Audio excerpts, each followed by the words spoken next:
Introduction. What does everyone want to become but no one wants to be? Old.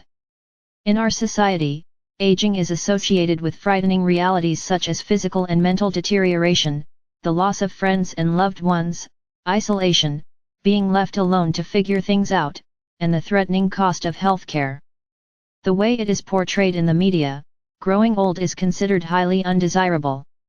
The question is, how do we deal with the inevitable? How do we make our way with confidence and connection to the end of our lives? Everyone approaches aging in their own way. In this essay, I want to share how I think about it, because having been born in 1956, I am now considered old, and am facing the same negative messages and realities. Ideas about aging as they are expressed in society today are fundamentally wrong and usually negative. If we could let go of these worn-out ideas, growing old could be an enriching, joyful, liberating path back to the light, the truth, yourself. I may sound naive, but I believe that the years we have left on Mother Earth can be a time when we bring our focus back to the source, to presence. Old age doesn't have to equate with living a meaningless and joyless existence. Ask yourself why you might be so sure this can't be the case. Don't believe everything you think. Be aware that most messages about aging play on our fears. Reject them as erroneous and limiting. If you are certain that old age is a process of watching the body decay, and there is no life after death, there is no hope. Why not entertain the possibility that there is life after death, that there is always hope that we go on without the body?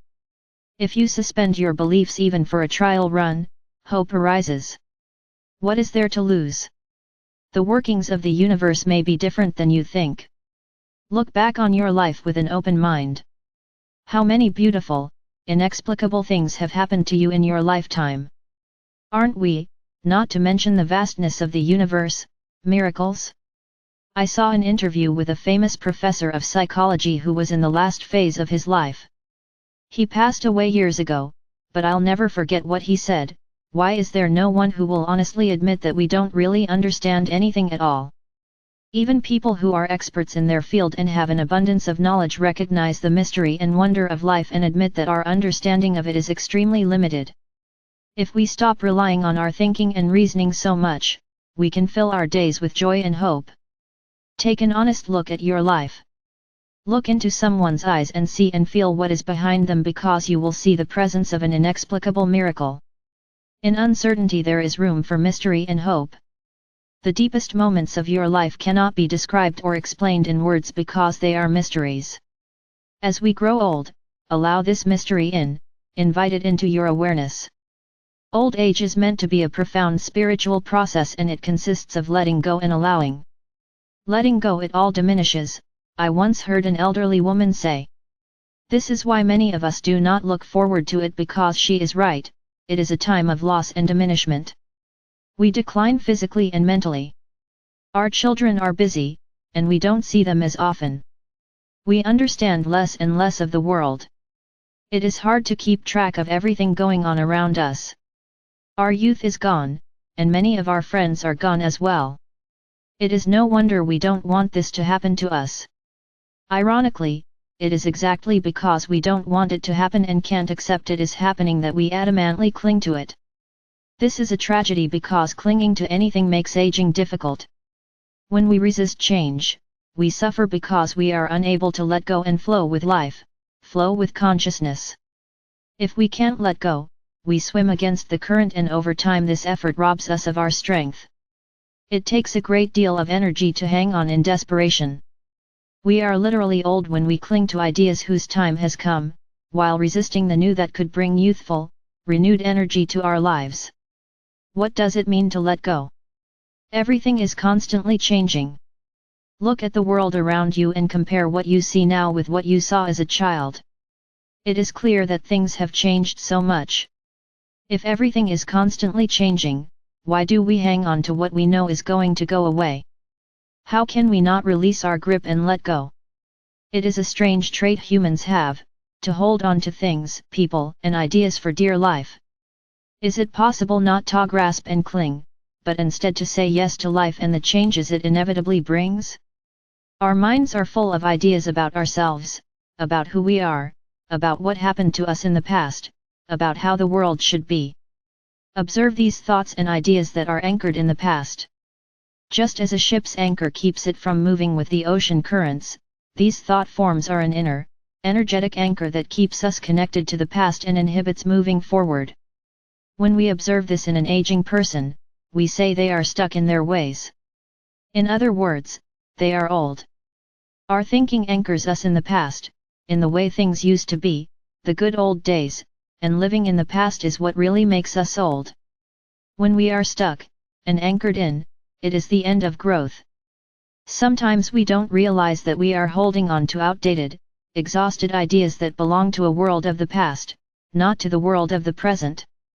These ideas we hold onto so tightly are not who we really are. We are not our thoughts. We are timeless beings of pure light. Those who hold on to the past for dear life grumble about young people who do not live up to their expectations. They see young people who are free and loose, who are less interested in working themselves to death, and are more interested in enjoying life.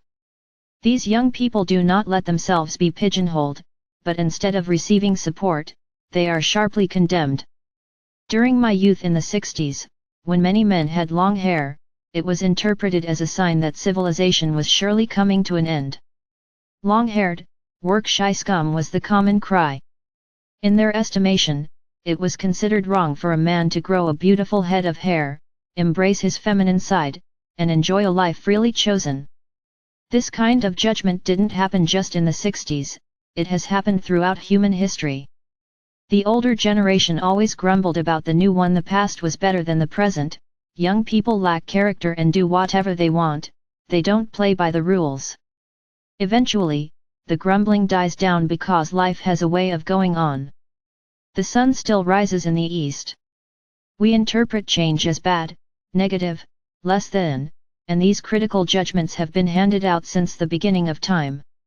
People who condemn the young condemn the energy of their own souls.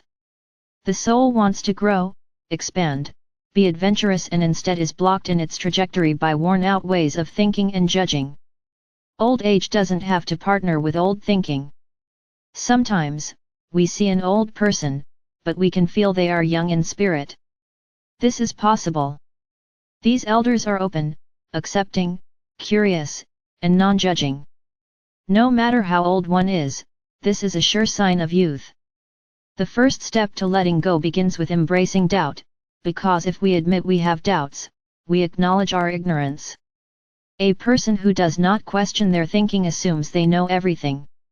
Socrates said, "All I know is that I know nothing." This is the first step to admit how little we know. It is possible to allow some doubt in and realize that our true self is different from the personality we think we are. Most of the world, however, does not think this way. Let go of time to experience your eternal self. Let go of space to embrace oneness with the universe. Let go of the non-self to be more yourself. Let go of fear to embrace love. Let go of thinking inside the box you are bigger than the box. Let go of limiting ideas, and your life will change, you are limitless and eternal. Allowing letting go becomes easier when we realize that we can allow something beautiful into our awareness. You become old when you cling to something that is past. You do not allow the new, which always carries within it the renewing energy of the young youth. This is a liberating idea because the new always brings with it a refreshing, youthful energy, and when we allow that energy to come in, it is the key to eternal life. We die in order to be born again, but it need not be a sharp transition. Just as the fetus develops in the womb, an angel of light develops in the aging human being. This angel carries consciousness further along its cosmic journey and is capable of leaving the earthly body behind without holding on. This is the angel of the new. As we age, this angel helps us grow new wings, and when we allow that angel in, we become it, and we can also let go of the old. We have, almost, completely lost ourselves in our belief systems and the fear of living in this world which emphasizes performance, looking and being successful and winning the rat race. But now there is something within us that perceives and experiences things differently and does not want to live in the old way. When you nurture this angel within, you are it, and a new life will reveal itself, and show you its power, light, and wholeness. Let go of the past and allow the angel in. This is how to grow old. Letting go is easier and more natural when we realize what we are allowing our true self to emerge. When we grow old, we can become who we really are. We have played a role for so long in this world that we think we are the role, and the game of life is all there is, but as we age, we come to know we are more than that. Growing old, at its deepest level, is not even about letting go per se, as much as it is about our willingness to receive and restore the truth of who we are. It is about growth, not decay. It is about liberation, about allowing. We are liberated from untruths, from the chains of the physical world. Growing old is a process in which we leave behind forever the limitations of physical reality, the limitations of human society, with all its musts and fears. It is a process by which we allow our divine reality, our eternal self, our freedom to come to the fore. Why is that so difficult? Because who we really are is at odds with who we think we are.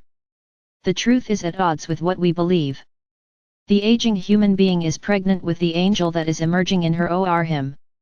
But many reject this angel, do not want to be it, thus reject the nurturing and healing energy of the angel. The key to dealing with old age is understanding that you are pregnant. The key to dealing with older people is understanding that they are pregnant. And the beautiful thing is you are pregnant with yourself. Slowly you allow your true self, slowly you let go of the role you have played in this life. Getting older is only problematic if you do not accept this. Decay occurs when you resist this development, when you resist ascending into the light that you are. Awakening. What is light? When we talk about light, we think of an external phenomenon like the sun or a lamp we can turn on. But what brings light? Unity brings light. The moment the sun rises, and the night disappears, everything is one in the light. Oneness is, everything is connected. We feel part of the world. Light connects us and banishes fear.